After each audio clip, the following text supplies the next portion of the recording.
Vamos lá, gente. Vamos pro podcast de hoje. Deu São Paulo, hein? Deu São Paulo mais uma vez pela segunda temporada consecutiva. O São Paulo elimina o Palmeiras na Copa do Brasil e elimina em pleno Allianz Parque. E olha, vou te falar, hein? O São Paulo foi melhor. O São Paulo foi melhor. Poderia até ter definido a classificação um pouco antes. Não fosse a anulação de um gol do Caleri ali, bastante questionável, tá? Bastante questionável, mas enfim, um São Paulo que não se amedrontou, não se apavorou, conseguiu fazer um grande jogo diante do Palmeiras e foi, cara, assim, eu acho que passou a equipe que foi, não a melhor equipe, mas a equipe que jogou melhor as duas partidas. Eu acho que o São Paulo teve muito merecimento. A gente vai ouvir ao final do podcast de hoje o diretor de futebol do Palmeiras, o Anderson Barro, ele que foi à coletiva. Até então, antes do jogo, se dizia que não haveria coletiva, o Palmeiras manteria a sua lei do silêncio, mas ele deu a cara a tapa e decidiu aparecer. E decidiu falar com a imprensa e decidiu prestar contas, que eu acho que acima de tudo é isso que o torcedor quer saber. No ano passado, não sei se vocês vão se recordar, mas quando o Palmeiras é eliminado pelo São Paulo nas penalidades, o torcedor do Palmeiras no Allianz Parque aplaudiu o time. Porque viu um time que brigou, que viu um time que competiu. Esse jogo, nesse dia, a torcida do Palmeiras vaiou. A torcida do Palmeiras cobrou. E eu acho que é isso que o torcedor tem que fazer hoje. Não é criticar a arbitragem. Eu não estou falando aqui, e quando eu digo cobrar, não é ir invadir CT, não é apedrejar ônibus, não é apontar dedo na cara do jogador, não. É simplesmente cobrar quem tem que ser cobrado. Quem entra em campo e não joga nada. Porque vamos combinar, as principais estrelas do Palmeiras estão deixando a desejar há muito tempo. Não é nessa partida, não é na partida anterior, é desde que o Palmeiras voltou da data FIFA. E é isso que eu venho repetidamente batendo nessa tecla aqui. Fica falando de arbitragem, fica falando de Abel Ferreira, fica falando do auxiliar dele. E eu sempre falando, gente, vamos focar no futebol do Palmeiras. O futebol do Palmeiras tá abaixo. O futebol do Palmeiras não tá legal.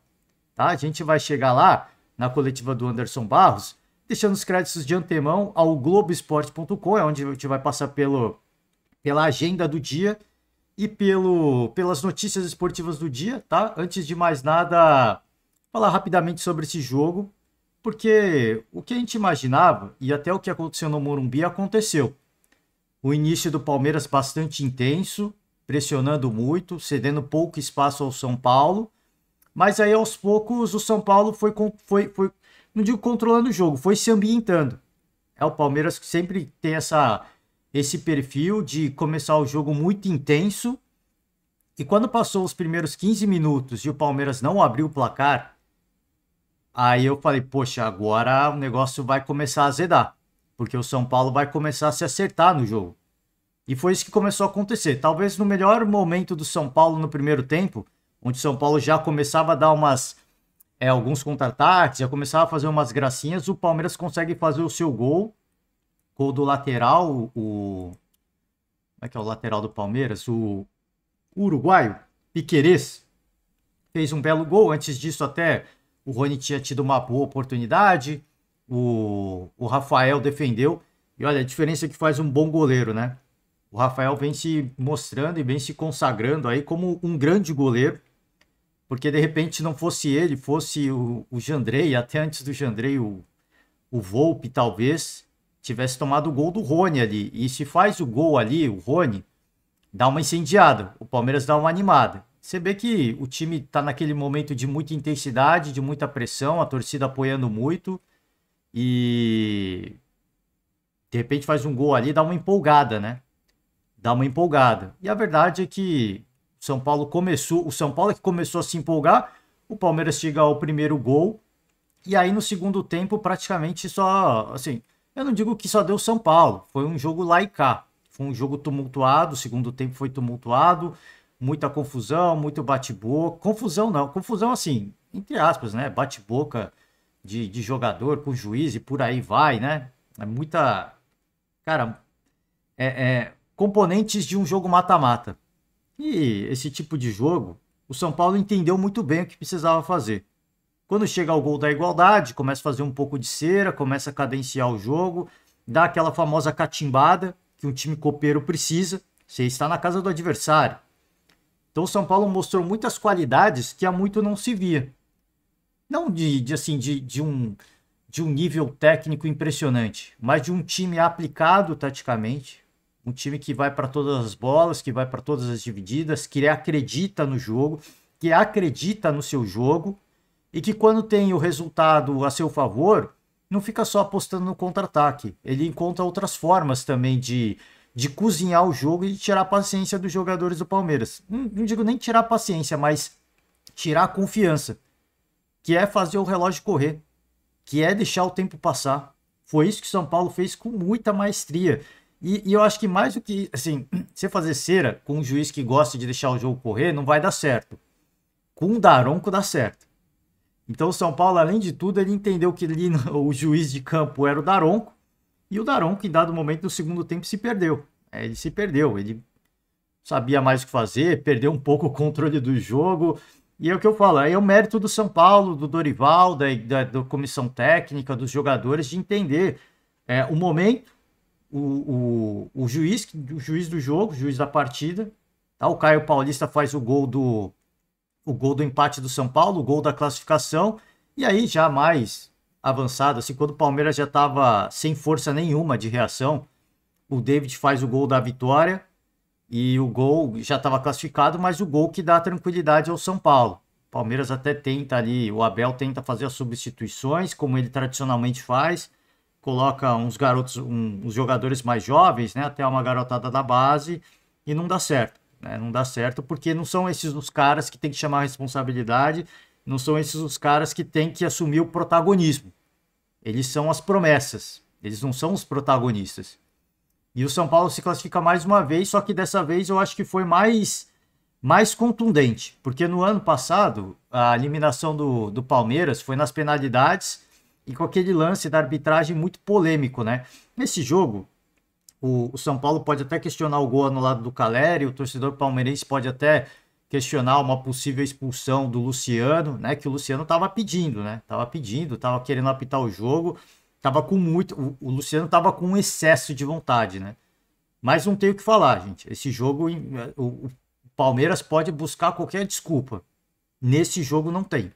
Você pode até, de novo, você pode até questionar um lance ou outro da arbitragem, mas nesse jogo não tem desculpa. O São Paulo foi muito melhor que o Palmeiras. Muito melhor. Taticamente, a leitura do jogo, o entendimento do jogo, o entendimento de você estar fazendo um jogo na casa do adversário, a busca por um resultado necessário e como você minar as forças dos adversários, que não vivem o melhor momento. Né? Que não vivem o melhor. Era para ser um jogo. Foi um jogo, se é que a gente pode assim, até de um certo luto, homenagens a Gabriela Nelly, né, aquela torcedora palmeirense que foi assassinada, né, naquele jogo contra o Flamengo, antes do jogo começar até, ela sofreu a lesão e veio a falecer na segunda-feira, e era para ser um dia para o torcedor de homenagens, né, homenagens, mas esqueceu de combinar com o time. O torcedor fez uma festa bonita, teve mosaico, mas não foi o suficiente. O time do Palmeiras mostrou mais uma partida daquilo que a gente vinha vendo das últimas partidas do Palmeiras. Um time que, com o decorrer do jogo, ele perde a intensidade, ele perde, cara, eu não sei, perde a vontade, talvez. Você vê que foram dois opostos, né? Assim, o quanto o São Paulo lutou, cara. O quanto esse time do São Paulo lutou. É impressionante, cara. É impressionante. Eu já tinha até feito a crítica no primeiro jogo, da forma como o Palmeiras se comportou, da forma como o Palmeiras foi apático, da forma como o Palmeiras deixou, simplesmente deixou de jogar. Simplesmente, óbvio que teve todo o mérito do São Paulo, mas o Palmeiras começou o jogo muito intenso. Então, o questionamento foi, por que faz um jogo tão fraco apostando num resultado em casa? Né? E o resultado tá aí. O resultado tá aí. O resultado é esse. Né? A conquista é essa. Porque são dois times que vivem momentos distintos. Em termos de. Você pode falar da organização do futebol, você pode falar do momento do trabalho longevo dos treinadores, você pode falar da qualidade individual dos jogadores. Em todos os quesitos, o Palmeiras superaria o São Paulo. Em todos os quesitos. Time mais organizado, time com as finanças em dia, o elenco é mais caro, individualmente os jogadores são mais talentosos. Trabalho de longuíssima data com o Abel Ferreira, o treinador que, não sei se vão dizer ainda que ele é o melhor treinador do Brasil, mas é o treinador mais bem pago, trabalho mais longevo, mais bem consolidado. E quem jogou como se fosse o time mais organizado, com mais elenco, com mais tempo de trabalho, foi o São Paulo. Né? Então o Dorival está fazendo um grande trabalho. O Dorival está fazendo um grande trabalho e o São Paulo se consolida aí como de fato a equipe que é a pedra no sapato do Abel Ferreira. São jogos sempre muito duríssimos, são jogos muito difíceis. O Palmeiras até pode ser bem sucedido no Campeonato Brasileiro. E, cara, foi muito a repetição do ano passado. Após o primeiro jogo, eu falei, cara, é a repetição do ano passado para mim. É a repetição do ano passado. Porque no ano passado, para quem não se recorda, o Palmeiras venceu o São Paulo no jogo válido pelo Campeonato Brasileiro, jogo no Morumbi, que o Palmeiras vira no final da partida. Esse ano teve jogo no Morumbi, que o Palmeiras venceu.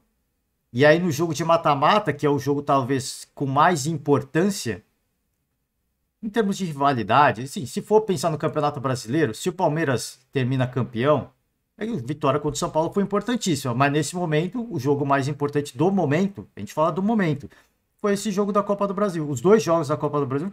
E o São Paulo venceu os dois jogos da Copa do Brasil, jogando mais que o Palmeiras nos dois jogos. Jogando no Morumbi e jogando no Allianz Parque. Esse clássico Choque Rei tinha até então uma particularidade, onde os mandantes sempre jogavam melhor que os visitantes. Então, o São Paulo no Morumbi sempre joga mais que o Palmeiras, e o Palmeiras no Allianz Parque sempre joga mais que o São Paulo. Essa partida foi uma quebra de paradigma, porque o São Paulo do Dorival Júnior jogou mais que o Palmeiras no Allianz Parque. E saiu com o resultado porque foi o time que buscou, foi o time que quis a classificação. Foi o time que quis. Então tá de parabéns. O São Paulo tá de parabéns. Foi um grande trabalho do Dorival Júnior. O torcedor São Paulino pode até ficar aborrecido comigo do porquê que eu não vou ouvir a coletiva do Rogério Ceni, mas normalmente a gente ouve a coletiva da equipe derrotada, né? Porque tentar entender, né, o momento, enfim, às vezes tem assuntos mais quentes. Não que a coletiva do Dorival não seja importante, ela é muito importante. E a gente vai trazer aqui uma notícia esportiva relacionada a isso, ao que falou o Dorival. Mas até pela quebra do silêncio, né, do Palmeiras. E quem vai na coletiva é o diretor de futebol. Vamos ouvir o que ele tem para dizer, o que ele tem para falar sobre essa eliminação do Palmeiras.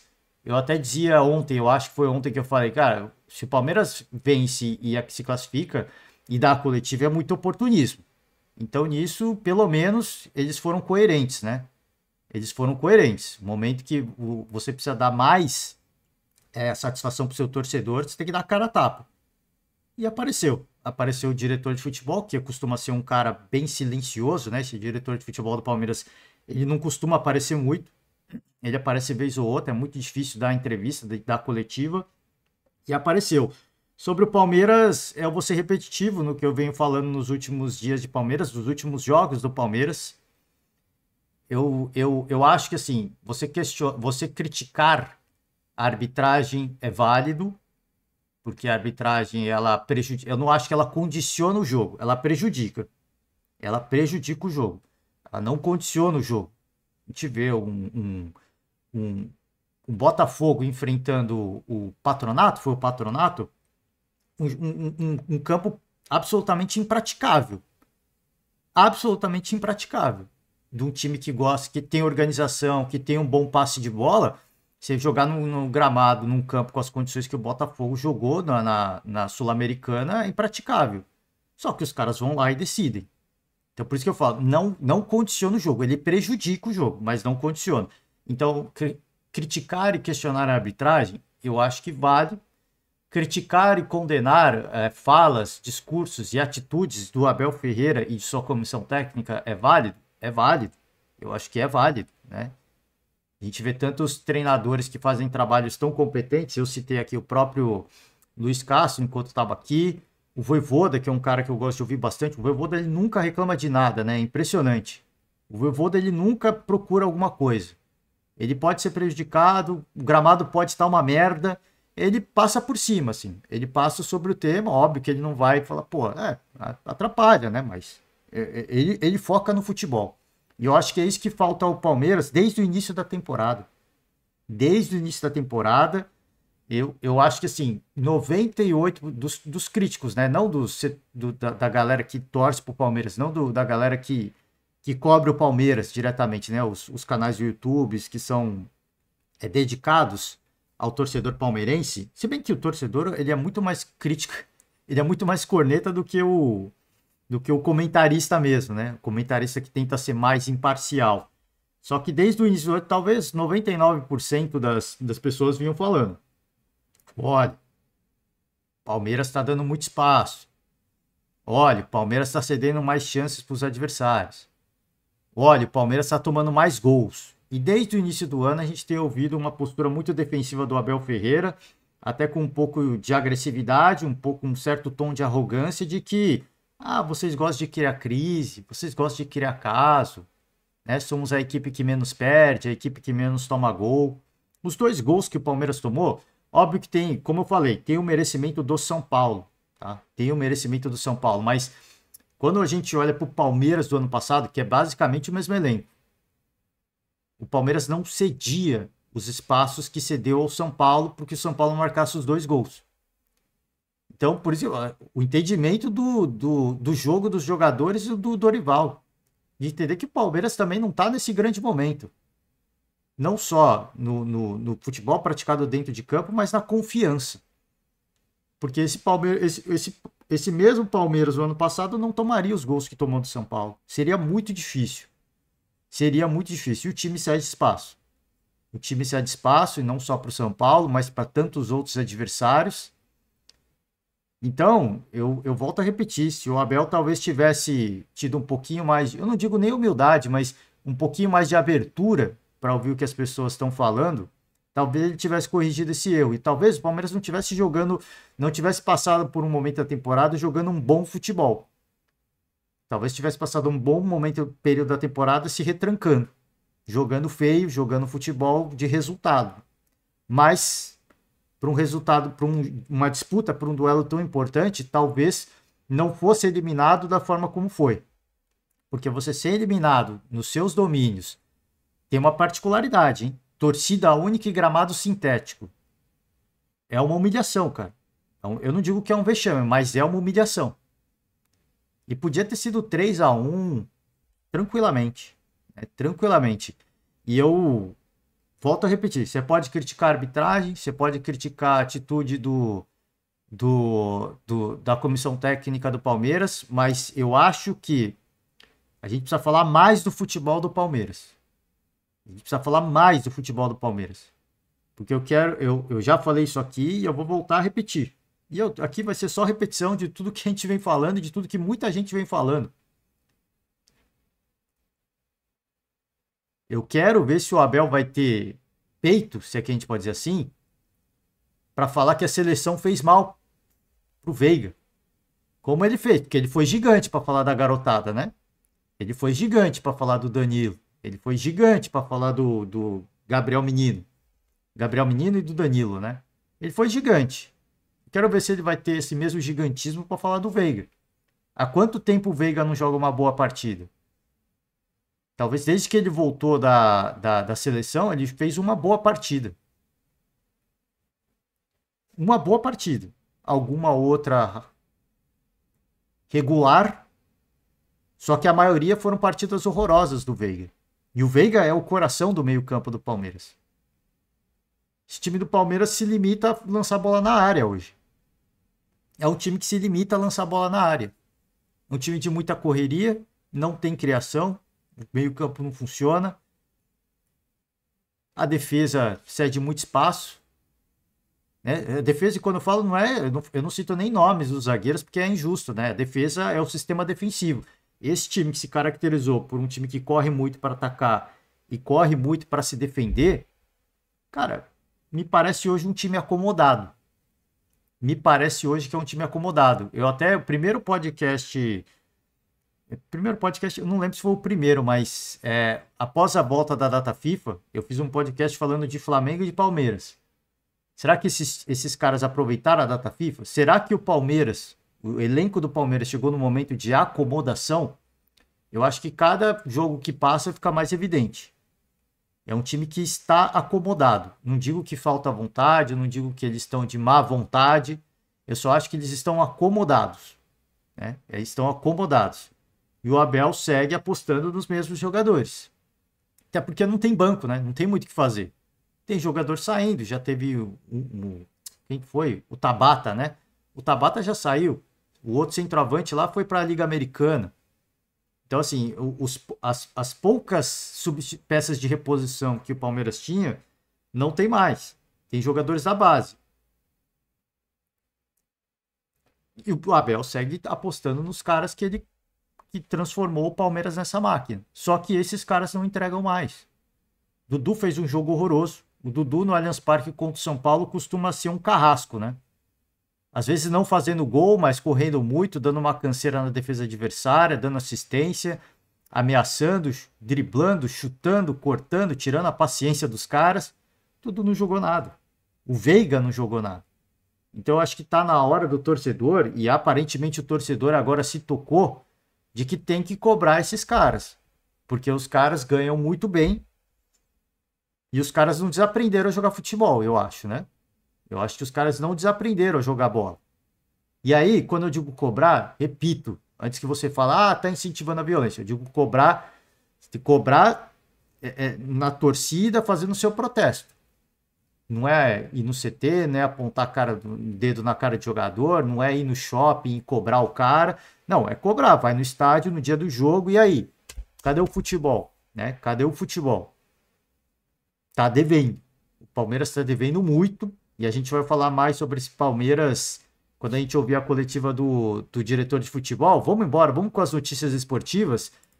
Dorival Júnior, ele exalta o trabalho, tem que exaltar mesmo, e pede manutenção do elenco do São Paulo. Voltarei a ganhar títulos. Não é a primeira vez que ele fala isso. E eu vou te falar, desde que o nome dele foi que ele deu aquela coletiva pós-jogo falando de seleção brasileira.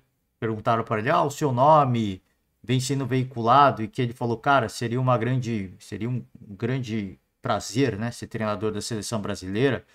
Desde daquela coletiva, o Dorival, as coletivas subsequentes, e eu acho que principalmente após o anúncio do Fernando Diniz, ele não se permite sorrir nas coletivas.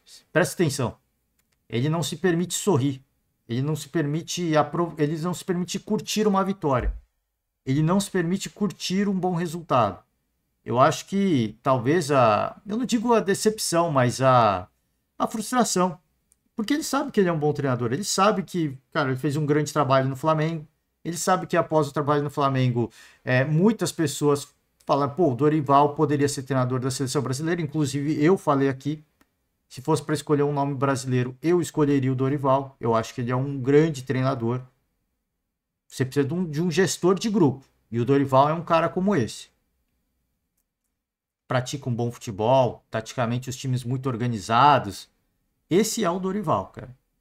E ele tá cravando, hein? E ele nas coletivas muito compenetrado, muito concentrado, sabe? Ganha um jogo importante e ele com um semblante muito sério. Eu falei isso aqui uma vez em uma das coletivas. Eu falei: cara, o Dorival, ele tá muito focado. Ele tá muito focado no que ele quer conquistar, no que ele quer fazer, no trabalho que ele quer fazer. É impressionante, cara. Se vai ganhar título ou não, eu não sei. Mas ele tá compenetrado e os jogadores compraram a ideia do Dorival. Então você não precisa ter um grande elenco para você fazer um bom trabalho. Então, para quem tá falando assim, pô, Palmeiras precisa de reforço, né? O torcedor já volta a criticar a Leila pedindo reforço. E o São Paulo? Com os jogadores que tem. Algum desses jogadores do São Paulo, pô, na honestidade, você torcedor São Paulino, na honestidade mesmo, assim, cara, assim, sem demagogia, sem desmerecer ninguém, sem desrespeitar ninguém. Algum jogador do São Paulo teria condições de compor o elenco do Palmeiras? No primeiro momento você vai dizer que não. E os caras bateram o Palmeiras, e bateram bem, hein? E bateram bem. Então, assim, é um grande trabalho. Por isso que eu volto a repetir. Quando se falar de Palmeiras, o torcedor tem que sair desse negócio de ai, arbitragem, ai, que não sei o que. Ah, não, é o futebol. Cadê o futebol? Cadê a bola jogada? Porque um time que talvez um ou dois. Um ou dois. Não vamos ser também, né? Não vamos ser também injusto. O Arboleda poderia ser um atleta que poderia compor o time do Palmeiras, poderia até ser titular no time do Palmeiras. E, poxa, sei, cara, talvez o Caleri, mas não é muito a cara do estilo do Abel Ferreira, né? O Abel Ferreira é um estilo mais correria.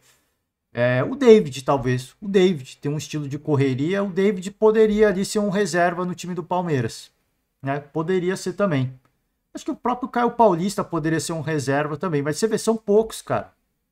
São poucos atletas que hoje você olha e fala, pô, esse cara poderia compor o elenco do Palmeiras.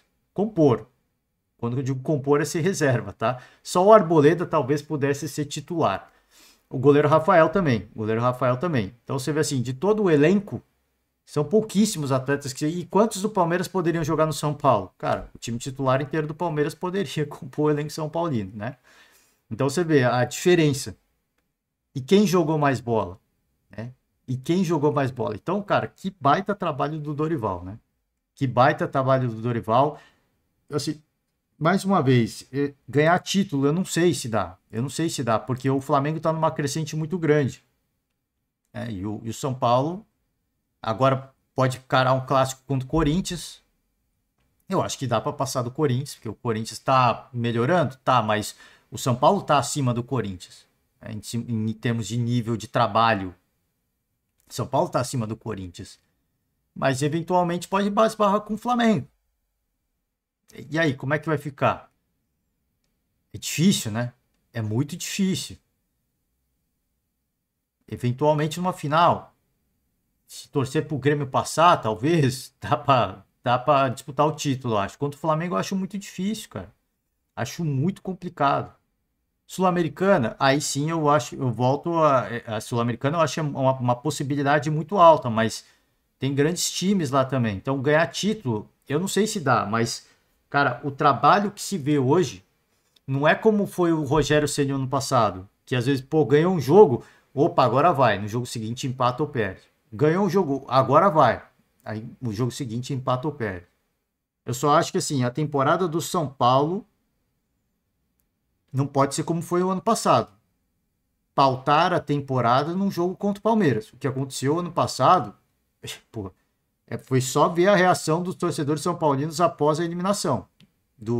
Após eliminar o Palmeiras na Copa do Brasil. Eu vi muito torcedor em rede social falando que a temporada estava zerada. Eliminamos o Palmeiras. Depois da derrota no Campeonato Paulista, né? Foi como uma lavada de alma, de certa forma. Então, essa temporada, o torcedor também não pode ir por esse caminho. Ah, zeramos a temporada. Eliminamos o Palmeiras de novo na casa deles, jogamos mais e vencemos. Não. São Paulo precisa de mais. E hoje você tem um trabalho que você olha e fala, olha, esse time dá. Esse time dá. Se você olhar os atletas individualmente, você vai falar, pô, não dá, mas pelo trabalho que o Dorival vem executando. Cara, é impressionante. É um baita treinador, tá? Vamos pegar aqui algumas aspas do Dorival. Tenho ficado feliz com o que tem acontecido no São Paulo e que não vivamos o que aconteceu no passado. O treinador tem que ficar atento para que isso não aconteça. O foco é chegar nas finais das competições. Na minha primeira conversa, estava voltando para finalizar o que comecei em 2017. Voltei para ganhar títulos. Não sei quando vai acontecer, mas pode ser que aconteça antes do que a gente imaginava. Então, aqui, Fui enganado pelo título, pela chamada, perdão, Eduardo Rodrigues do GE, mas fui enganado, né? O Dorival falou de títulos, mas não necessariamente essa temporada. E de fato, essa temporada talvez seja um pouco complicado. Na próxima temporada, com um trabalho bem consolidado, eu acho que o Dorival briga sim por título, tá? Na temporada seguinte, acho que sim. Essa temporada eu acho que dá. É que uma final, pegar uma final contra o Flamengo é realmente complicado. É muito complicado. O time do Flamengo é muito copeiro, mano. O time do Flamengo. E quando o negócio aperta mesmo, o time do Flamengo ele responde de uma forma absurda. Sul-Americano, eu acho que é uma possibilidade de novo. Acho que é uma possibilidade muito real, cara. Acho que é uma possibilidade muito real. E vamos seguir aqui com algumas palavras do Dorival. Seria fundamental não vender ninguém. E a gente não pode quebrar esse ciclo. A gente está criando padrão. Nenhum clube que passeia exige contratação. E de fato ele não está exigindo. Ele vem falando isso repetidamente. Em momento nenhum da carreira. Por isso valorizo os trabalhos que fiz na carreira. Até porque as equipes são formatadas pelos jogadores que encontro no local. Cara, enfim, que treinador, né? Sempre valorizei as categorias de base, procuro ter um cuidado muito grande com meus jogadores e tento tirar o máximo deles. Uma equipe reconhecida e treinada nos entrega coisas que parecem inatingíveis em determinados momentos. Tendo uma comunhão e lisura com seus atletas, eles se preparam ainda mais em um curto período. Cara, assim, quando o Dorival chegou no São Paulo, eu me recordo isso. Quando o São Paulo anunciou o Dorival Júnior, eu falei, cara, uma das piores cagadas que o Dorival tá fazendo na carreira dele. Uma das piores cagadas. Ele sai de um Flamengo, onde ele ganhou 2 grandes títulos, e vai para um São Paulo, que tá, cara, desfacelado, né? Que tá desfacelado. Após a primeira coletiva do Dorival, a gente ouviu aqui com vocês. Após ouvir as primeiras palavras do Dorival, eu falei, cara, o Dorival tomou a melhor escolha da carreira dele. Não digo que ele tomou a melhor escolha da carreira, mas eu digo, ele tomou a decisão certa. O Dorival tomou a decisão certa. Porque ele está onde ele queria estar. Ele tem a convicção no trabalho. E o discurso dele, o primeiro discurso do Dorival, hein? O primeiro, me convenceu. Primeiro, aquele discurso de chegada coletiva, de anúncio do Dorival Júnior. Aquele discurso me convenceu. Porque até então eu estava muito reticente. Falei, cara, o Dorival tá fazendo uma cagada. Mano. Espera talvez um clube mais organizado te chamar, né? E aí ele foi, quando ele quando ele dá aquela primeira coletiva, eu falei, cara, ele foi pro lugar certo. Mano. Ele foi, e ali não tinha trabalho nenhum ainda. Só que quando ele chegou, eu falei, cara, ele fez o trabalho, ele fez a escolha correta. Porque, antes de tudo, você tem que estar feliz de onde você está. E ele estava feliz onde ele estava. Ali ele mostrou que ele estava feliz onde ele estava. E o trabalho está aí. Né? E o trabalho é esse. Vamos seguir com as notícias esportivas aqui. Torcida do Palmeiras protesta e diz que Libertadores é obrigação. Né? Teve cânticos após o jogo. Diretoria sem vergonha. Perdeu para o São Paulo diante de mais de 41 mil torcedores. Volto a repetir, sendo repetitivo, como diz Mauro Betti, torcida única e gramado sintético. O Palmeiras tinha todos os elementos para eliminar o São Paulo e foi eliminado. Para mim assim, cara, foi humilhante. Não digo que foi um vexame.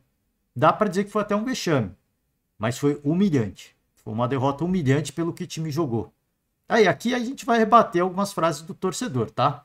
Porque o torcedor, óbvio, é pura paixão, mas tem coisa que não faz sentido. O Leila faz um favor, pega o avião e contrata jogador. Primeiro que o dinheiro do avião não é do Palmeiras. O dinheiro do avião é da Leila Pereira. E segundo, a Leila, como patrocinadora, não pode contratar jogador. A Leila não pode contratar jogador como patrocinadora. Eu recordo ao torcedor palmeirense que a Leila, quando ela começou no Palmeiras, ela contratou vários jogadores. Mas pelo fato da Crefisa ser uma empresa financeira, aí caiu Receita Federal em cima e tudo que a Leila comprou para o Palmeiras de jogador virou dívida. Virou empréstimo. Né? Virou empréstimo. O Palmeiras talvez esteja pagando até hoje, tá? Vergonha, vergonha. Diretoria sem vergonha. Pode até falar que diretoria sem vergonha, mas a contratação, o Abel já mostrou muitas vezes descontentamento pela falta de reforços, mas eu acho que muito parte dele também. Porque a Leila sempre fala que as contratações é uma tríade, né? É ela, o diretor de futebol e o Abel Ferreira. Eles escolhem. Às vezes o Abel sugere o nome.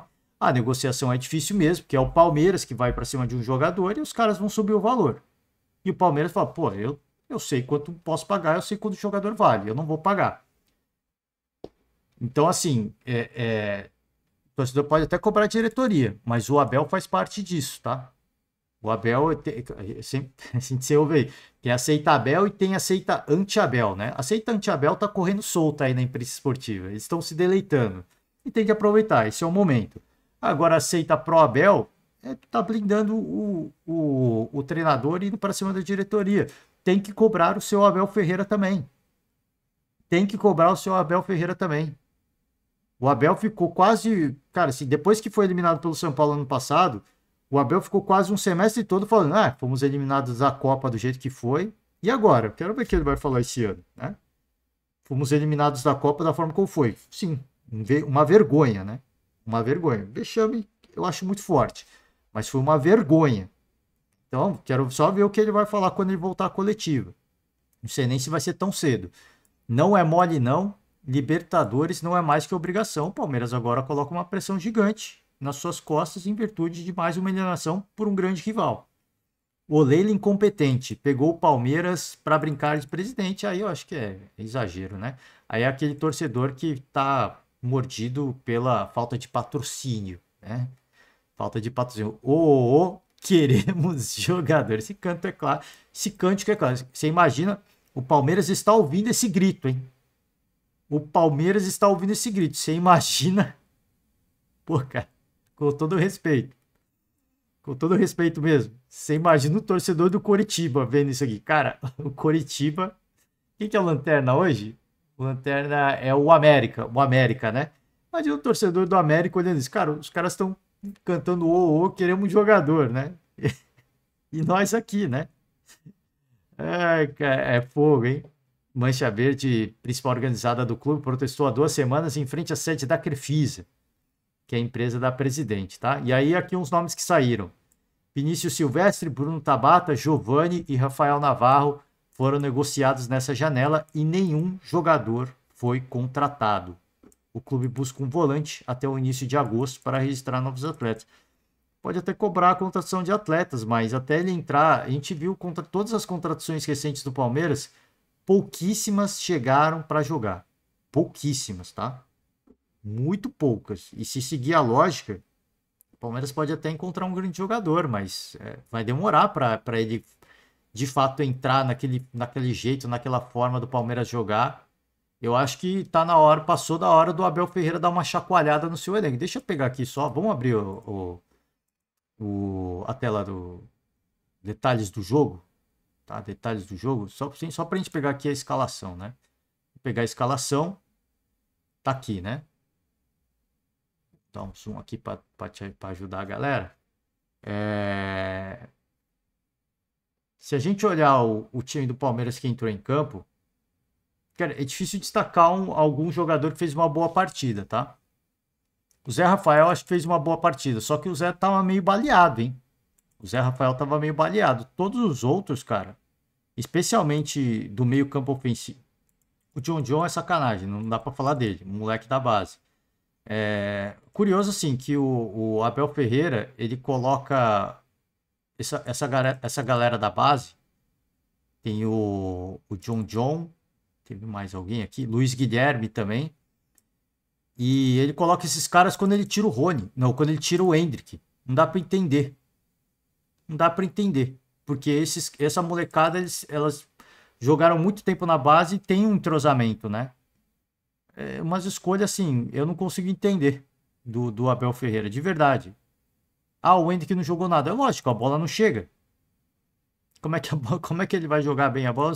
A bola passa por esse jogador aqui, que é um atleta fenomenal, Mas como eu falei, desde que voltou da Copa do Mundo, não, desde que voltou da seleção, não tá jogando nada. Por isso que eu tô dizendo, tem que cobrar o Rafael Veiga.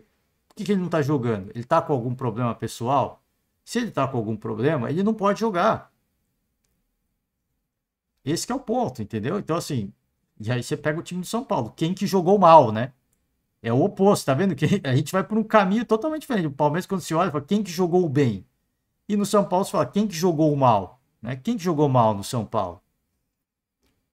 Então, o torcedor, obviamente, fica maluco, fica cobrando e tal, mas eu acho que tem que cobrar os protagonistas. Os protagonistas, incluindo o grande protagonista que é o Abel Ferreira. Não é só, cobrar, queremos jogador, que contrata jogador. Cara, tudo bem, você pode até pedir. Os caras que chegarem não vão chegar para compor o elenco. Pode até acontecer. Com o Arthur aconteceu. Né? O Arthur aconteceu. Mas difícil você pensar que o Arthur não pode jogar a Copa do Brasil. Tudo bem. É difícil você imaginar que o Arthur, só ele, mudaria alguma coisa nesse jogo. Muito dificilmente. Muito dificilmente, tá? Vamos embora, vamos seguir com as notícias esportivas. Vamos passar agora para Flamengo. Zenit recebe a proposta oficial do Flamengo por Claudinho. Veja detalhes e parcelamento, tá? Notícia aqui, a matéria pelo Fred Gomes. O valor é de 15 milhões de euros, 80 milhões de reais. E aí vamos ver mais detalhes aqui, tá? A oferta noticiada após a apresentação de Alan havia sido feita verbalmente. Nesta quinta-feira, os papéis foram enviados aos russos. O Flamengo pretende pagar 15 milhões de euros em 5 anos. Pessoas próximas a Claudinho afirmam que o jogador fala insistentemente e diariamente da vontade de defender o Flamengo. Isso aqui pode ser importante, mas a gente sabe como é. Para os russos, isso... Porque tem muita gente que fala assim, pô, também depende muito da vontade do jogador. Saiu no GE uma entrevista com o Juninho Paulista, que ele fala de alguns atletas que jogavam na Rússia. Acho que inclusive o Claudinho, né? E os caras tiveram que voltar. Os caras tiveram que voltar porque os russos forçaram a barra, isso segundo o Juninho Paulista, hein? Os caras voltaram, você acha que os russos estão ligando para a vontade do Claudinho? Então, assim, tem muitas negociações que, de fato, a vontade do jogador pesa. Mas com o russo, eu acho que não pesa nada. Os caras não estão nem aí, tá? Por isso que eu falo assim, para quem tá falando assim, mas a vontade do jogador conta. Com os russos, não. Com os russos, não, tá? Porque, os caras vão defender a seleção brasileira. Não interessa. Quero jogar pela seleção, não interessa. Você é atleta do Zenit, ou você volta, ou o bicho vai pegar, né? A gente vai dar algum gancho aí, vai cobrar uma multa. É complicado, gente. Esse que é o complicado em relação a negociar com o Zenit. Eu acho que é possível a negociação por esses valores, tá? Até por esses valores, dando preferência de compra por algum atleta, eu não sei. Eu acho que é possível. Eu acho que dá para o Flamengo viabilizar essa contratação. Mas aí vai ter que negociar, cara, assim, vai ter que polir bem as arestas, né? Vai ter que polir bem as arestas. Eu acho que dá. Mas você vai ter que convencer bem os russos. E os caras são difíceis de convencer, tá? Porque eles não precisam de dinheiro. Mas a gente só vê as recentes contratações do Zenit que eles contrataram do Corinthians. Eles têm grana, né? Eles têm grana para investir. Dinheiro do petróleo, lá dos como é que é o termo que eles falam? Tá. Esqueci, mas dos bilionários, milionários, bilionários russos, né? Então, cara, isso é muito difícil, né? É muito difícil. O cara ganha dinheiro com petróleo lá, enfim, indústria bélica. Não sei com que o dono do Zenit está relacionado, mas eu digo assim, os clubes russos, né? A economia russa ainda é forte, porque combustíveis fósseis, né? Armamentos e o caramba, então o país segue bem. Até onde a gente vê de notícia de Rússia, apesar de todas as sanções, isso dificultou para muita gente, obviamente, né? Mas o país segue funcionando, girando tranquilamente, né? Tranquilo, porque não é todo mundo que pode simplesmente cortar relações com os russos. Porque dependem do que os caras vendem, né? Então, assim, vou parar de comprar. Então vai comprar de quem? Vai pagar mais caro? É complicado, né?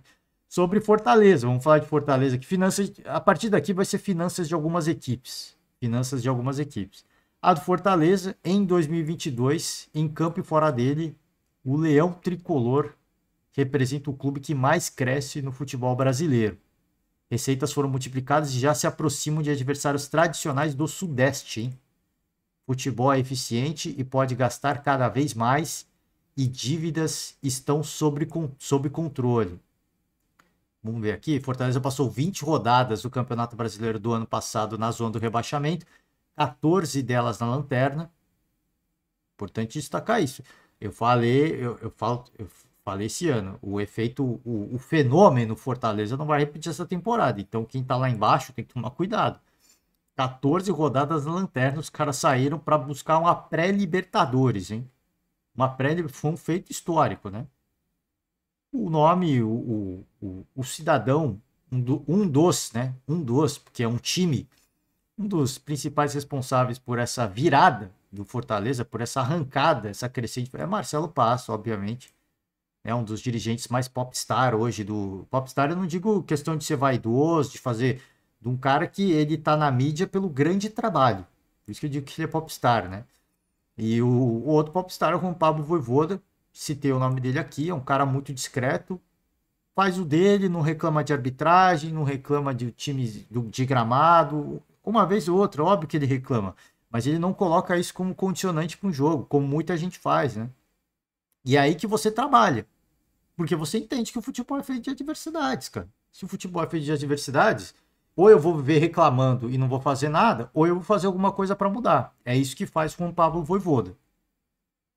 Vamos seguir? Vamos passar por o Fluminense, né? Finanças do Fluminense em 2022.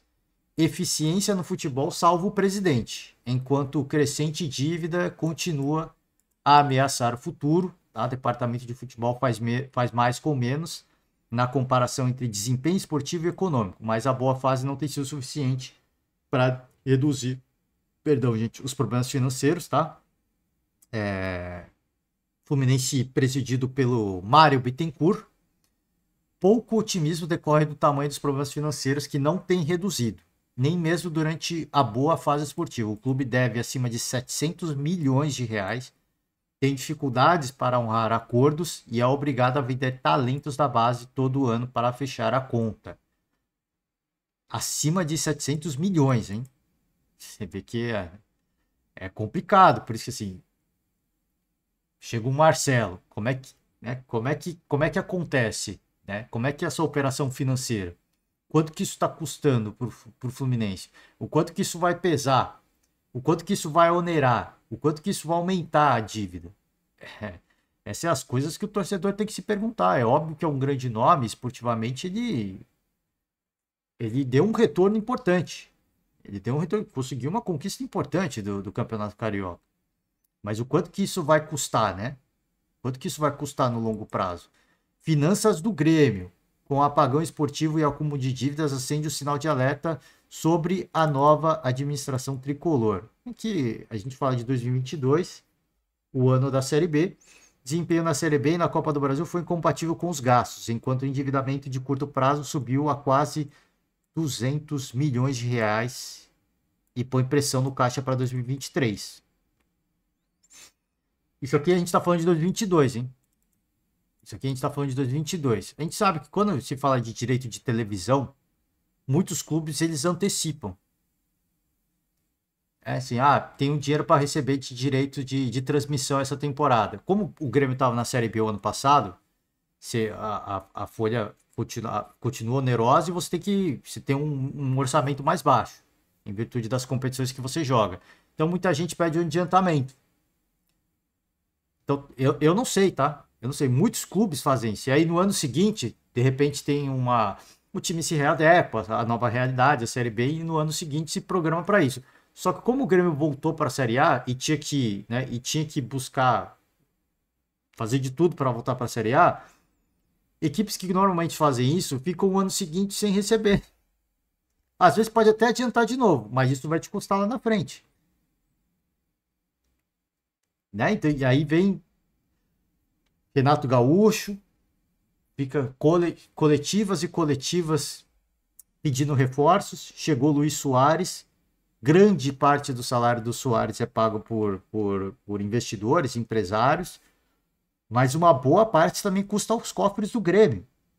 Inclusive, chegaram a brincar aí de Lionel Messi, né, gente? É impressionante.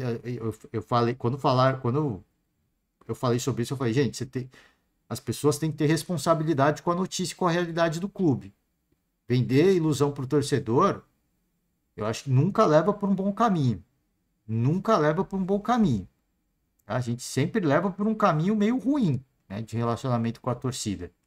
Enfim, isso aqui a gente está falando de 2022. Esse ano o orçamento, por mais que você tenha aumento de receitas, você está jogando Copa do Brasil, é uma premiação importante, patrocínio aumenta, você tem mais espaço na camisa, tem mais gente querendo patrocinar, até porque chegou o Suárez, né? É um grande nome, tem gente que vai querer estampar o nome da camisa, tudo mais. Se aumenta, obviamente, as receitas, mas, cara, isso não é o suficiente, né?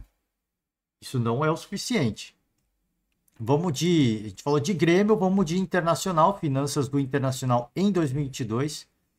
Com mais notícias negativas do que positivas, dentro e fora do campo, a crise colorada se agrava. Embora a receita tenha subido e o time tenha alcançado o vice-campeonato do Brasileirão, a dívida aumentou ainda mais. O perfil dela piorou e a performance na Copa do Brasil atrapalha. Já é a segunda temporada que o Internacional não faz uma boa campanha na Copa do Brasil, um torneio, um campeonato que paga muita grana por etapa, né, por fase da competição. Em campo, o Internacional gera sentimentos conflitantes. O segundo lugar alcançado no Brasileirão do ano passado foi um destaque positivo, apesar da distância para o primeiro. A eliminação na primeira fase da Copa do Brasil foi contra o Globo, para quem não se recorda, um dos maiores vexames da história do Internacional, um desgaste a torcedores e dirigentes. Na administração e nas finanças, o quadro tem suas similaridades. Por um lado, receitas continuam a ser aumentadas, isso é óbvio, né? O time está na Série A, foi vice do Brasileiro do ano passado, uma premiação muito generosa, o que melhora a capacidade de honrar o compromisso e fazer investimentos. Por outro lado, problemas em relação a endividamentos também vêm sendo agravados. Cara, endividamento é uma coisa normal de todos os clubes. É importante o torcedor entender isso, que assim, o problema é o tipo de endividamento que você faz. É endividamento de curto prazo ou de longo prazo? A dívida aumentou mais uma vez e chegou a praticamente 660 milhões. Mais da metade é devida no curto prazo. Esse que é o problema. Ou seja, a pagar em menos de um ano. Mesmo com o aumento das receitas, é justo dizer que o Clube Colorado ainda se enquadra em uma crise financeira. Deixa eu só ver se tem aqui do Grêmio, a dívida do Grêmio de curto prazo. Será que tem números aqui? Não teve um ano notável. Dívidas, não tem valores aqui, né? Vamos ver, panorama. Não tem tanta. Tem alguns números aqui, né? Faturamento, óbvio que o faturamento cai muito. E o endividamento, né? O endividamento subiu, cai muito, porque você cai de divisão, acordos comerciais, patrocínios, direitos de transmissão, cai tudo. Só que você ainda tem que manter um elenco competitivo para você voltar para a Série A. Esse que é o problema, né? O departamento comercial teve mérito, mesmo na segunda divisão, para manter a arrecadação com patrocínios e royalties praticamente no patamar do ano anterior.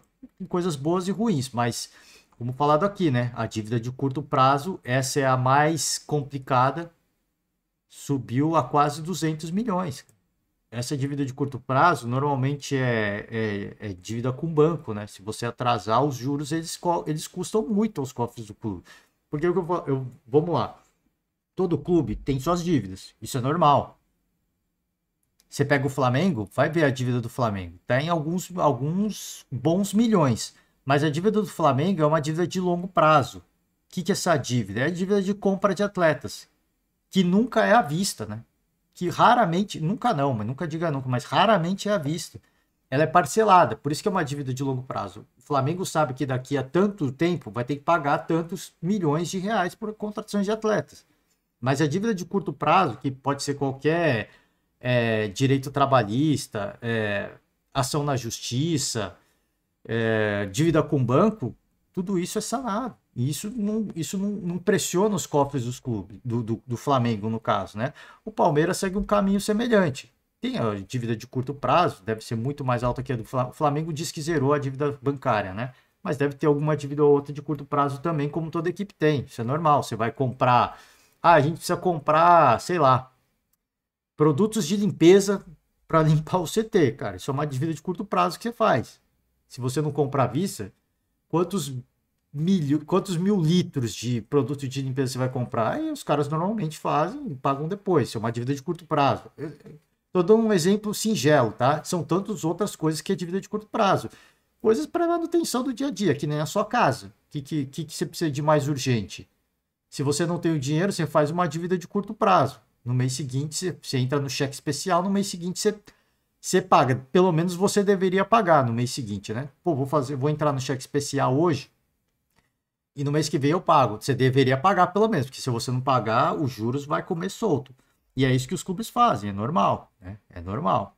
Então, o problema é assim, você tem condições de pagar essa dívida de curto prazo?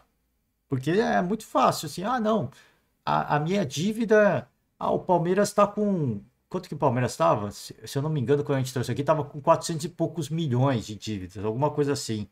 Só que o que é a dívida do Palmeiras? É a dívida de curto prazo ou é de longo prazo? E mesmo a de curto prazo, o Palmeiras tem condição de pagar, gente, né? Então não dá para você equiparar a sua dívida com o de outro clube, porque às vezes o outro clube tem mais, o do Flamengo era de 200 e poucos, não sei se era 200 ou 100 e poucos milhões, a do Flamengo já estava bem mais baixa. Mas você fala, o Flamengo, que é o Flamengo, deve tantos milhões, porque a gente não, mas a dívida dos caras é de longo prazo. Os caras não vão, talvez não paguem nem no ano que vem, né? Talvez não tenham nem que pagar o ano que vem. Tá combinado de pagar em não sei quantas parcelas, isso que, né, a gente falou do Zenit aqui, né? Tá querendo comprar o Claudinho e pagar em 5 anos. Então, você vê, isso aqui é de, se fechar a negociação, cadê? Onde é que fala aqui? 5 anos, né? Insistentemente. Eu li, caramba. Eu li a parada aqui. Verbalmente, nessas quinta-feiras, em 5 anos aqui. Pô, tava aqui na minha cara, né? Em 5 anos. Então, isso aqui é uma dívida de Isso aqui vai aparecer no balanço financeiro do Palmeiras, do Flamengo, se comprar, né? Vamos supor que o Flamengo compra o Claudinho. Ele vai ter que pagar em 5 anos, mas esse valor de 15 milhões, alguma coisa, vai entrar no balanço financeiro do Flamengo. Mas ele tem o entendimento de que ele vai pagar em 5 anos, os caras vão pagar em 5 anos. Então aquilo não é uma dívida que vai agredir os cofres do clube. Porque os caras vão fazer um planejamento para pagar, obviamente, ao longo de 5 temporadas. Por isso que não dá para comparar a dívida do seu clube com o de outro clube, hein? Aqui trazer o gráfico do Internacional, né? O endividamento, como cresceu e o faturamento. Aqui o do Grêmio. Vamos de novo do Grêmio aqui, ó. Endividamento e faturamento. Caiu porque é Série B o ano passado, né? Mas você vê, ó. Ó o endividamento do Internacional, hein? O Grêmio até que... O problema é que do Grêmio, como diz a notícia, aumentou muito a dívida de curto prazo. Vou pegar aqui do Fluminense, tem aqui o gráfico do Fluminense, aqui, ó. Faturamento e endividamento. Pô, isso aqui, você tem que ver que uma linha tem que descer e a outra tem que subir. E não é isso que a gente está vendo, né? Isso é isso que a gente está vendo. A do Grêmio é Série B, mas foi totalmente inverso. As linhas têm que se cruzar, mas no contrário, né? No contrário. Ó, do Fortaleza aqui, ó. Isso aqui é a linha que você quer. Ó o faturamento e ó o endividamento. É isso que o clube tem que fazer, cara. É isso que o clube tem que fazer. Faturamento do Fortaleza. Olha o endividamento do Fortaleza, cara. Sobe, é óbvio que sobe, porque você precisa investir no futebol, em estrutura. Mas com esse faturamento aqui, cara, né? Poxa, não dá para comparar, tá? Ah, pô, era para ter deixado a notícia junto com as outras notícias do Flamengo. Aqui eu vou deixar o convite para você, torcedor, entrar na notícia, tá? Do GE mais uma vez. E aqui a explicação, tá? Da linha traçada aqui, né? É a tentativa de explicação. Se você vai comprar a ideia ou não, a proposta, a tese do Pericles Bassols, aí é com você.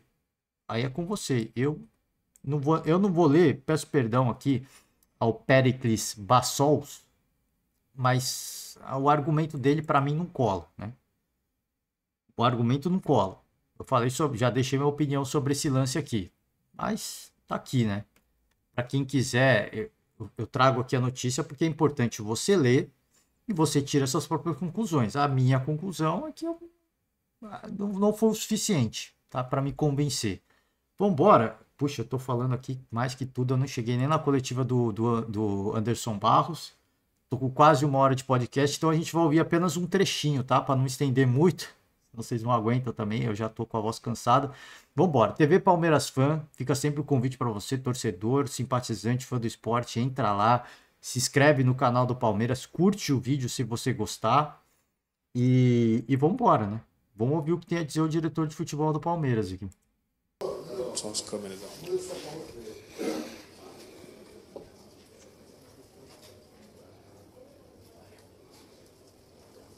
Vai rolar? Anderson, boa noite. Claro que agora o foco, né, os canhões da eliminação voltam para a diretoria, a parte da torcida, enfim. E eu queria que você falasse sobre essas críticas, onde vocês têm responsabilidade, essa falta de reforços para o Abel, um pouco de tudo que culminou nessa eliminação hoje aqui, mais uma para o São Paulo. Boa noite a todos. Primeiro, acho que seria importante a gente deixar claro, nós tomamos uma decisão recente, né? Nós, desde o jogo contra o Atlético Paranaense, temos tido uma postura. Aconteceu isso até no último jogo contra o próprio São Paulo. Aconteceu isso no jogo contra o Flamengo, aqui no Allianz Parque. Mas entendemos que pelo não resultado era importante que estivéssemos aqui e assumíssemos a nossa responsabilidade. Em caso de vitória, caso ela tivesse acontecido, nós continuaríamos com o nosso posicionamento, até porque acho que já ficou muito claro para todos, né, o que a gente sempre busca, né, o que nós queremos é sempre um futebol melhor. É importante eu te dizer isso, perdão por aproveitar a tua pergunta. É muito dolorido para todos nós, é dolorido para nós profissionais, é dolorido para os nossos atletas, até porque nós sabemos o que nós fazemos, né? Nós estamos há 4 temporadas, sempre de uma busca incessante pelo resultado, então nós temos uma consciência plena. E temos uma consciência plena também do que quanto sofre o nosso torcedor. Mas é importante que ele tenha consciência, que ele saiba que nós temos um caminho, nós temos um planejamento, nós temos uma estrutura de trabalho muito sólida e a gente sabe, lógico, que a gente precisa fazer as correções durante esse caminho, mas não podemos mudá-la por completo. Definimos algo para essa temporada e vamos atrás dela. São 5 competições que nós estamos a disputar. Vamos continuar buscando as outras 2 que nos faltam, até porque a gente sabe o tamanho da nossa força. Anderson, boa noite. Aqui ele fala da volta, né? Aí ele dá a satisfação do torcedor pelo resultado que aconteceu e fala que muito dificilmente vai desviar desse caminho, essa política do Palmeiras, né? Como o Palmeiras conduz o seu futebol em termos de contratações. Então, eu acho que o torcedor, obviamente que muitos vão seguir cobrando reforços, mas eu acho muito difícil que venham até 2 jogadores, talvez venha um só. Talvez venha um jogador só. Mas eu acho muito difícil que venham até 2 jogadores. E assim, você olha nos canais esportivos, pouquíssimas notícias em relação a interesses do Palmeiras. Isso é normal. Isso é normal. O Palmeiras costuma ser muito silencioso no mercado, até para não inflacionar o valor de mercado de um jogador ou outro. Mas você vê que são pouquíssimas notícias. Não tem nenhum grande nome. Tem nenhum grande nome. Ou seja, se vier, vai ser um atleta para compor. E quando o atleta chega para compor, às vezes ele demora muito tempo para virar. Então, essa esperança que o torcedor tem em reforços, é melhor ter a esperança nos caras que estão lá e cobrar os protagonistas, porque esses estão devendo protagonismo. É isso que eu estou falando. Você pode cobrar reforços, só que eu não acho que os reforços vão ser a solução dos problemas, porque quem está lá, quem são os caras, quem foram os vencedores, quem são os protagonistas, são esses caras aqui. Esses caras têm que ser cobrados. Cadê o protagonismo? Por que vocês se omitiram na hora que precisava? Por que vocês não sobrou para uma garotada no final do jogo resolver alguma coisa? Não é o trabalho deles, o trabalho é de vocês, né?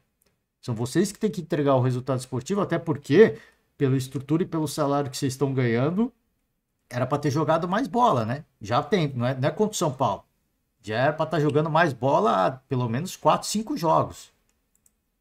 O calendário do futebol brasileiro ele é construído de uma forma que permite, no meio do ano, uma eventual correção de rota, um eventual reforço no elenco com a janela de transferências que foi reaberta agora na semana passada.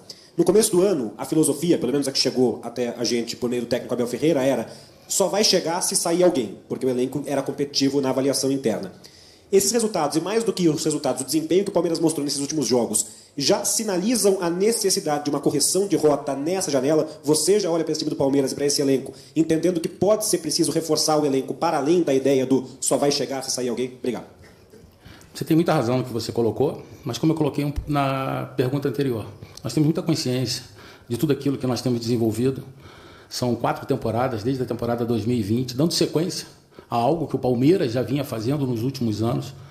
E nós demos continuidade a esse processo, encontrando caminhos novos, né, para que a gente pudesse estar disputando todas as competições. E acredito muito que a gente tenha conseguido. Não foi à toa que o Palmeiras hoje tem o número de títulos que tem, não só nesses últimos anos, né, mas todo esse processo que já se iniciou há um tempo antes da minha própria chegada no clube. E nós temos que ficar muito atentos para não precipitar, para não tomar decisões que joguem por baixo ou jogue abaixo tudo aquilo que a gente vem construindo até agora. O Palmeiras é um clube muito sólido, um clube muito responsável, um clube extremamente estruturado, com excepcionais profissionais, com excepcionais atletas que agora, há pouco tempo, venceram e a gente tem consciência que continuam vencendo. Nós precisamos ter agora, nesse momento, a competência suficiente, né, para encontrar aonde é que nós estamos errando nesse momento.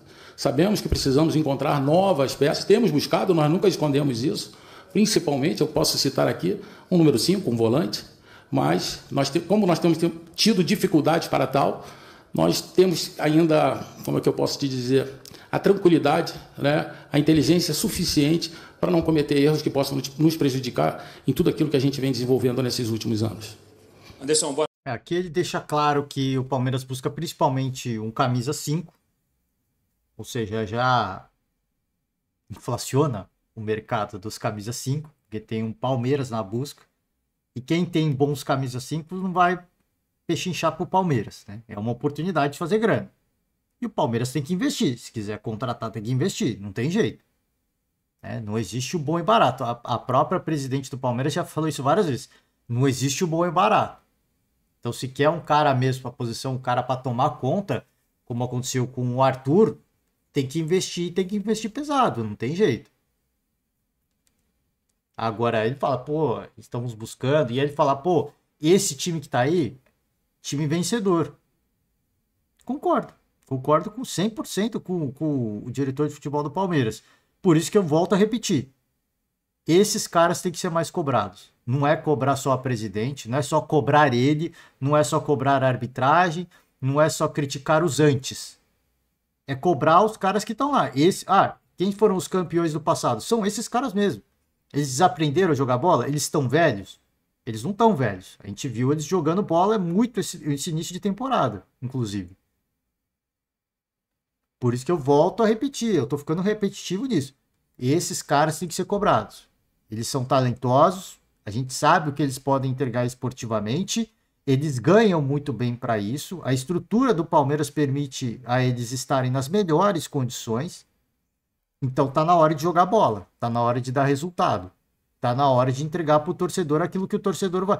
Porque o Palmeiras vai lá, a diretoria do Palmeiras vai lá e aumenta o ingresso do jogo, o ingresso dos jogos importantes.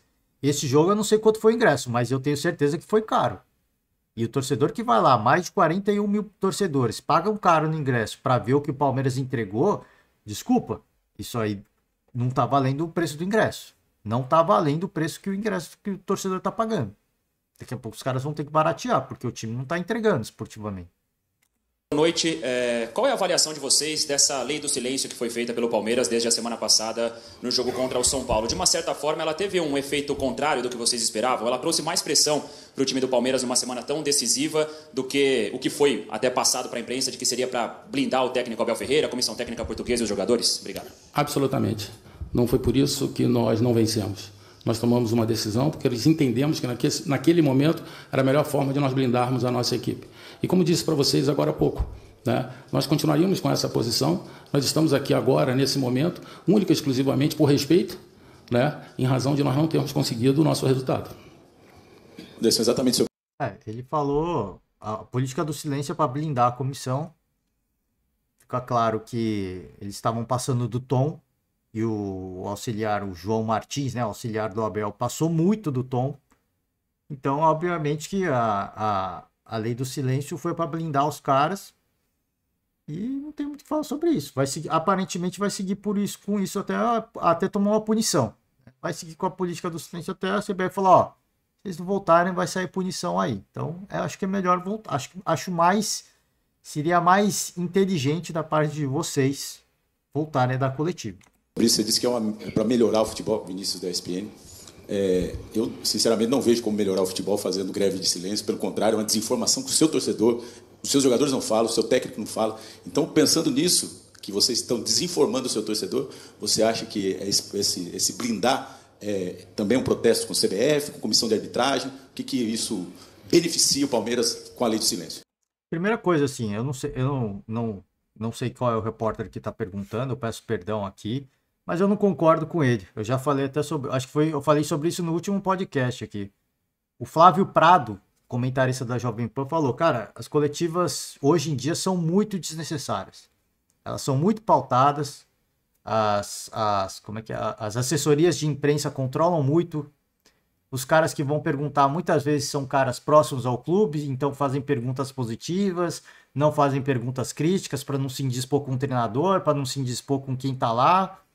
Então eu acho super desnecessário. As coletivas não informam absolutamente nada. Muito pelo contrário, eu acho que as últimas coletivas, inclusive do Abel Ferreira, essas coletivas que geraram a desinformação do torcedor. Porque o torcedor foi lá cobrar a CBF, protesta contra a CBF, e hoje o torcedor está vendo o resultado. Então eu prefiro que o Palmeiras fique quieto ao invés de dar coletiva e ficar desinformando o torcedor. Ah, não, o problema é a arbitragem.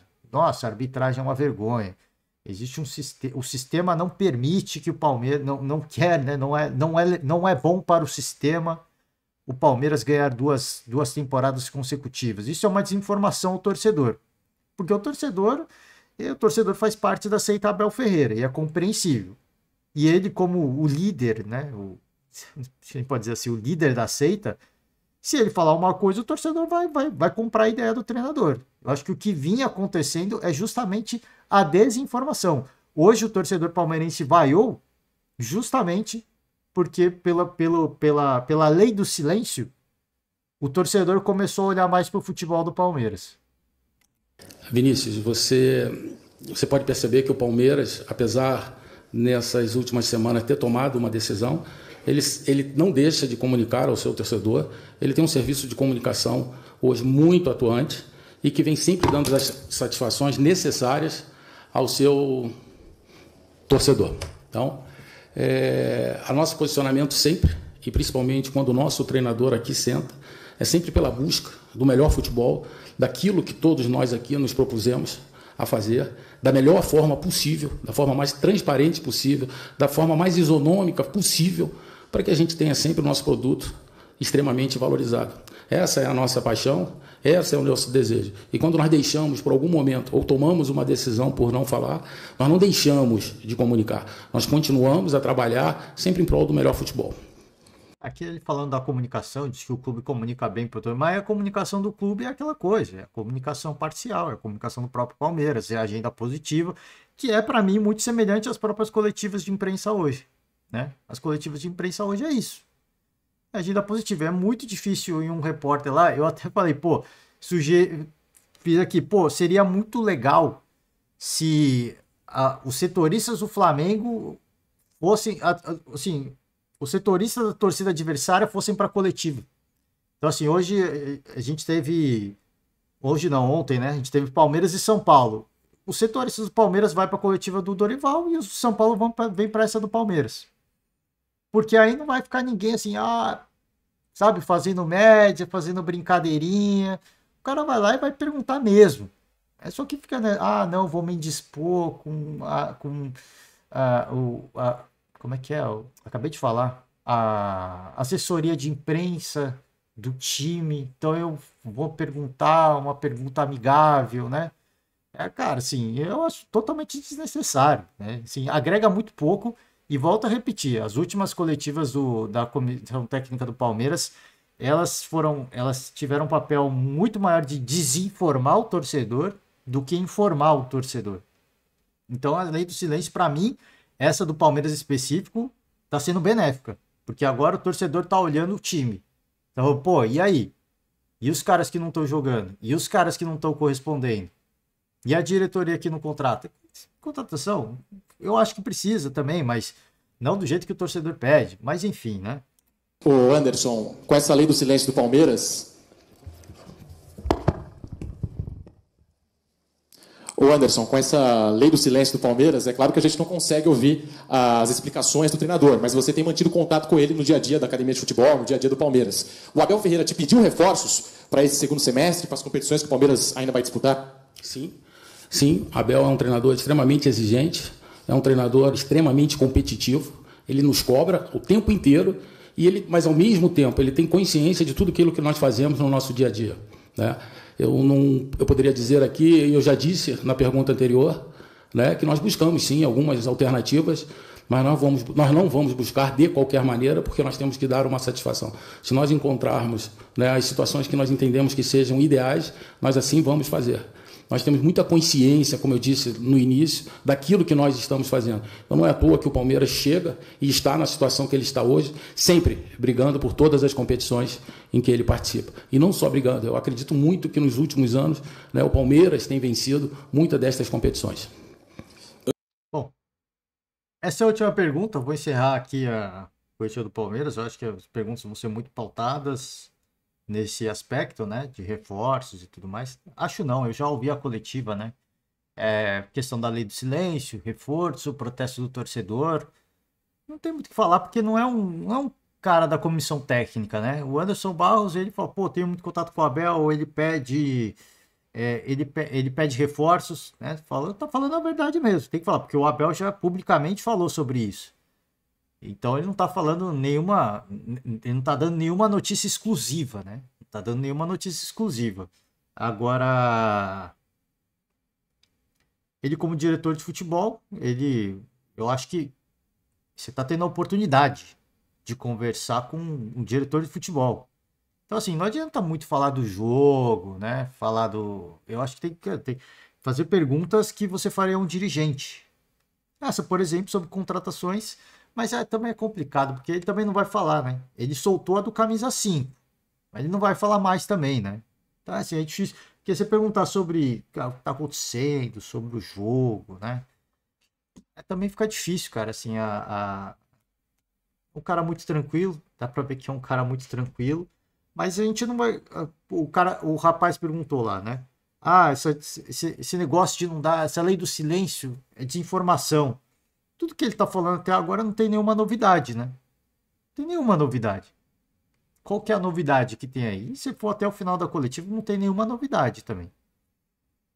A diferença é que se fosse o Abel, ele estaria reclamando que o Luciano poderia ter sido expulso, e que não sei o quê, que isso condicionou o jogo, e isso atrapalhou o jogo, e que nos últimos jogos o Palmeiras foi atrapalhado. Ele não ia falar que o time está desmotivado, ele não ia falar que o time está devendo bola, ele não ia falar dos erros dele também como gestor de pessoas. Ele é o gestor desse elenco, né? Esse é um jogo que eu imaginei que o Palmeiras estaria muito mobilizado pela morte da torcedora, Gabriela Anelli. E não foi isso que a gente viu em campo. Não foi isso que a gente viu em campo. Então o time está devendo futebol, e se é para fazer silêncio para o torcedor ver, e não só o torcedor, né? E não só o torcedor, eu acho que principalmente a imprensa esportiva, a seita anti-Abel, né? Que gosta de criticar sempre o Abel Ferreira, né? Vão falar mais de futebol. Eu acho isso muito bom. Acho isso muito bom. Espero que a CBF deixe o Palmeiras ficar mais um tempo, porque eles estão colocando na mesa quem tem que ser questionado. Eles estão colocando no holofote, né? A lei do silêncio do Palmeiras tira do holofote as coisas que estão além do futebol e que nenhum time controla. E tu coloca no holofote os responsáveis de fato pelo esse futebol um tanto quanto questionável do Palmeiras. Que é falta de reforço, a diretoria esportiva, a comissão técnica, que a comissão técnica não é criticada pelo torcedor, né? Que eu acho que já tem que ser também. Eu acho que tem que ser também. E, de novo, não é pedir a saída de ninguém, não é demissão de ninguém, não é invadir esse treinamento, é cobrar resultados. É ir no estádio, como a torcida do Corinthians fez, é ficar em silêncio, é pôr nariz de palhaço. É isso que eu tô falando. E o Veiga, né? Só seleção, e aí? E o Palmeiras, né? E o Palmeiras? Chegou na seleção e o Palmeiras? Dudu. E aí? Cadê o resultado? Óbvio, se, pô, você sair a caixa das bruxas e pegar no pé do Dudu é até uma injustiça pelo que ele fez já na história do Palmeiras, mas aí, você tem que cobrar o resultado hoje. Na história ele é um dos maiores da história do Palmeiras. E eu volto a repetir, é o que eu falo aqui, não é num tom de ser cobrança violenta, nada disso. É cobrança, é protesto na boa, como a gente viu o torcedor corintiano fazendo recentemente aí. Fica em silêncio em forma de protesto, levanta a faixa, põe nariz de palhaço. Isso eu acho que é um bom protesto. E cobrar quem tem que ser cobrado. E quando eu falo cobrar, volto a repetir, não é atrás do cara no shopping, atrás do cara da balada, não é ir invadir CT de treinamento, protestar na porta da empresa, da presidente, que isso vai adiantar, não vai adiantar nada. Não é nesse ponto que eu tô falando, é no estádio. Onde que tá acontecendo o jogo? É aqui. Então é aqui que nós vamos cobrar, é aqui que a cobrança tem que ser feita. O jogo é agora. O jogo é agora. Entendo a postura, acho que foi louvável a postura das organizadas do Palmeiras. Eles apoiaram até o final. Eles cantaram até o final. Não pararam no meio. Aí é pior. Eu acho que fizeram certo. Cantaram, fizeram sua festa, apoiaram o time não correspondeu, após o jogo é protesto, é cobrança. Eu acho que é assim que tem que ser. Daqui pra frente, apoia o time. Pô, o ingresso aqui é muito caro, a gente tá vindo, a gente tá apoiando os caras que tá acontecendo? Né? A gente tá vindo aqui apoiar e o apoio que eles dão pra gente? Os caras não dão retorno, então nós vamos cobrar. Só que é cobrar no estádio. Cobrar, levanta a faixa, né? Cobra no estádio. É isso que eu tô falando. É no campo do jogo, tá? É ali que tem que cobrar. Fora do jogo, eles são pessoas e cada um leva a sua vida do jeito que quiser. Mas dentro do campo, você tem que cobrar, porque o cara tem que dar resultado. Né? É isso, gente. Ó, desculpa pelo podcast longo, eu fiquei muito tempo nas notícias esportivas. Então eu peço desculpas aqui pelo longo podcast. Se você resistiu até aqui, fica o meu agradecimento imenso. Tá? O São Paulo avança na competição e aguarda aí a definição do próximo semifinalista. Ou o Corinthians ou o América Mineiro. Tá? Então fica aí no aguardo. O outro lado está definido. Flamengo e Grêmio. Do lado de lá, São Paulo já está. E aguarda aí. Vamos ter clássico paulista pela frente? Vai encarar o América? Vamos ver, né? Vamos ver. É isso. Por hoje eu encerro. Muito obrigado para você que resistiu. E amanhã talvez a gente está de volta aí para falar um pouco mais da coletiva do Dorival, né? Vamos deixar um crédito pro Dorival também, porque está fazendo um trabalho excepcional como treinador do São Paulo. Muito obrigado. Encerro por hoje. Um forte abraço e até amanhã. Tchau.